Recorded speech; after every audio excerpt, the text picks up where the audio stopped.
Ooh, we're recording. It's recording. Night vision. What? Look, Handycam action. Woo! We're gonna be the Berkey boys. I brought mine too. This is how all the horror movies start. It's always on the Handycam, and then they find the camera after they find our bodies. The time has come to finally return back to Digi VHS. In this case, Hi8 cameras. Yeah, I haven't done it in a long time. I'm really excited. And today we're gonna be talking about the Sony Handycam, baby. This thing's really cool and it's super fun, and you're able to add these cool lenses made by Retrograde Engineer. You should know him. Let's get into it. Let's go over the specs.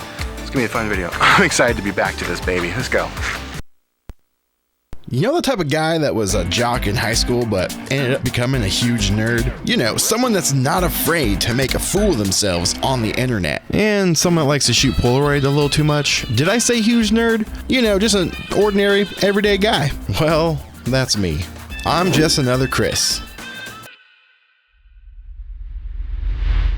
The year was 2005. Hurricane Katrina just happened, the London bombings, Iraq war continued, and the death of Pope John Paul II. Whew, man, 2005 was a rough year. It was also the year I started my sophomore year of high school in video productions class. It's also the year that YouTube released, and most of all, the year that the Sony Handycam TRV128 was released onto the world. This is actually a Hi8 camera. Now, when I was in high school, I never got to use Hi8 cameras. I used Mini DV, which actually came out after this. The crazy thing about Hi8 originally came out in 1989.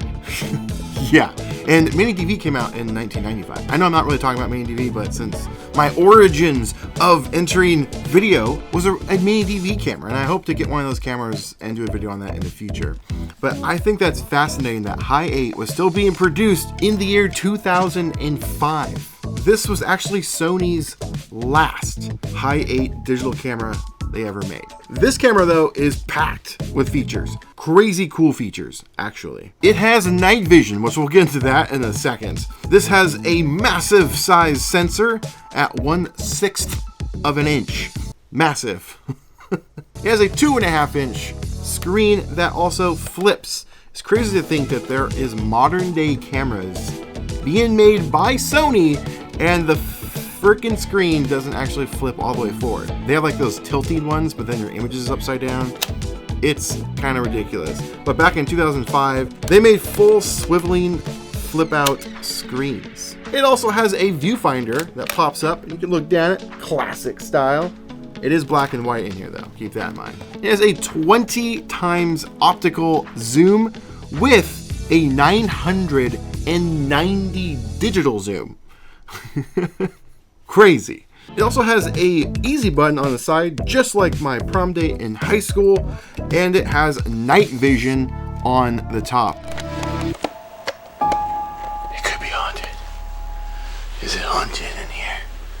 Oh no. Oh no. Oh no, it's the Blair Witch. Run. Ah!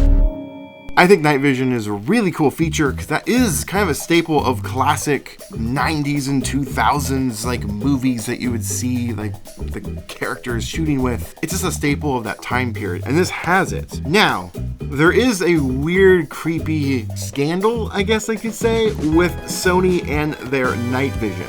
There were a couple cameras produced at that time where you could use the night shot outside on a bright sunny day, and some clothes became semi-transparent. Yeah, kind of creepy.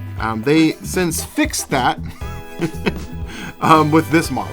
So this model doesn't have that. Now, looking at the outside of all of the dials and switches, like I said, there's the night vision shot, but right here on the side, there's a little cover you pop open, and it reveals the AV out. This is how you actually plug in your camera to your computer and capture the footage. Yes, you capture it, you don't transfer or download it. So for example, if you shot 10 minutes of video on here, you would then have to rewind your tape and capture that 10 minutes of footage. So 10 minutes will take 10 minutes to quote transfer to your computer. You're capturing it. And if you're confused on capturing your footage into your computer, I've done videos on that already. I'll leave some linked in the description, and it walks you step by step on how you can get your footage off of this and onto your computer. But moving on, you have your wide and tight, or your zoom and zoom out. And then on the side, you have your power button. And if you go down one more to mode, that puts it into playback mode, which is great for queuing it up to capture it into your computer. And then underneath the battery, you do have a DC power plug-in. I don't actually have one of those. Now moving off to the other side, you have a light. Yes, when you turn the camera on, you press the button and you have a LED light, which was kind of a big deal back in the day. In 2005, LED was kind of just making its rounds. And you have your little light, gives that camcorder effect, if you will. And then you have a fader, which gives you a fader effect. So every time you start and stop your recording, it goes through different ones like mosaic, barn doors, wipes, etc. And then a tap focus button. Now you have a little dial wheel at the bottom, which navigates you through your menu screens. But my favorite use for it is if you flip out your screen, you're shown a lot more options. And one of those options is exposure. If you tap the exposure button, now that triggers this toggle wheel to be your exposure. It'll turn off your auto exposure, and you now just use this to adjust the brightness and darkness yourself. But the other options you have is rewind, play, fast forward, but then you have counter reset because, again, this is a tape. There's a little counter on the top right corner of your screen that just tells you how much you've recorded on your tape. You can reset that to 0 if you want. Then there's a stop, pause, date and time. It's easy dub. You can add a title, so you can type in whatever you want, like on your screen. So if it's like someone's birthday, you can say happy birthday. Menu, which pulls up your menu. We'll go into that in a second. But then you got your volume up and down, and your end search, which end search is pretty cool because let's say you are trying to find when the last footage was. You can press that and it will go right to it. Now going over to the menu, you're probably not going to need to mess with it too much, but I'll just go over a couple of the cool ones. You scroll down to camera set, you can go to digital zoom off, so it's only optical zoom. So you can go 40 times or 990x, which remember that is digital zoom. This will only do 20 times X on optical. I just leave that off because you can zoom this thing in pretty far at 20x. You can also turn on widescreen mode. Cinema 16:9 full. It doesn't really do like a proper 16:9. It just takes a 4:3 and like squishes it down. And then the cinema, it just adds black bars to the top and bottom, which is helpful if you're trying to get a 16:9 aspect ratio. It gives you that guideline so you can frame things up to where you're going to be cutting it off the top and bottom. It does come in handy. And then in the ECT or etc. or others, if you go into here, you can set your times. You can turn off the beep sound if you want. Auto shut off could be important, especially if you're going to be live streaming with it, hooking up to your computer. You don't want that to ever turn off. Now, display. This is also another important one if you're going to be, like I said, live streaming. If you go over to display, you'll see LCD and then V-out/LCD. You want it to be on just LCD. That way, the menu screens and all your options are only on your camera's screen itself. It's what's called clean feed. Everything going out is only the camera shot or signal. Another cool feature is the record lamp, aka the little red dots. You can have that turned on or off if you would like. Once upon a time, there was a day where I did mostly like VHS, like how to make them go tapeless, how to convert your footage into digital in general, like how to capture your tapes to your computer.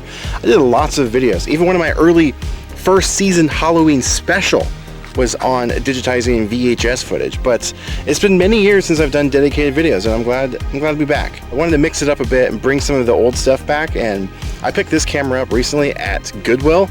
I shouldn't say recently. I picked this up like 3 years ago. It had been sitting on my shelf. And plus, I just love the aesthetic of this look. It's retro, it's vibey. Maybe it's just me as a millennial. I don't know about you guys, but it just takes me back to a simpler time. Now, there's one other cool feature this camera has, and that is threading on the front for lenses. It's a 37mm lens, and any longtime viewer of this channel knows I'm mostly known for instant photography, and we all know and love Retrograde Engineer, aka Aviv. He makes beautiful lenses, like this one. This is a fisheye lens, and guess what? They fit on here perfectly. Look at that. Whoa. The standard shot out of this camera, it's a little tight even at its widest. So adding a wide angle lens, maybe not a fisheye, but adding in a wide angle lens, which Aviv does make, really helps with the shots. Like here's a little side by side of how tight and wide you could get with these things. Not with the fisheye lens, but just with a wide angle lens. It's almost needed for inside a car type deal. Really nice. There's also effects lenses that Aviv makes. Check this out. This is like this kaleidoscope lens. It's kind of interesting. Kind of a unique look and effect. The center is like perfectly in frame too with this camera. And then it's just the outsides. I wish I could put this lens, like stack it on like a wide angle. That'd be pretty cool. This one is pretty freaking sweet too. Look at that. Kind of reminds me of like a black hole. You ever see Interstellar? It's pretty cool. This is the Vortex lens, and this one's actually one of my favorite ones to use on instant photography, but I don't know, it kind of translates pretty well on this camera. But yeah, this has to be my favorite one. The fisheye, the classic 90s vibe, or like the classic skate videos that I never made. But this is that lens, or one of them, that is. As just some of the examples. I think they're pretty cool, especially if you're shooting like a music video, which most of these types of cameras are being used right now for like indie music videos, things like that. And so some of those lenses are perfect. Aviv's not sponsoring me at all, by the way. He's just a friend of mine. He makes cool products and very nice guy. Love him to death. And I want to point it out because it does fit on here. And it'll also fit on any 37mm thread. So if you have other DV cameras, analog stuff, instant stuff, whatever, he makes those options. They'll work on it. It's great. But remember, there are some links in the description below going further in depth on how to get your footage off of your camera and onto your computer. And even I'll leave a link to a video where I've gone tapeless with cameras, so you don't even have to use a tape. No more capturing options. It just goes straight to an SD card. You can start checking out that link. But thank you so much for watching. Hopefully you enjoyed the return of Digi-style videos. Let me know what you think. But until next time, get out there and make some art, baby.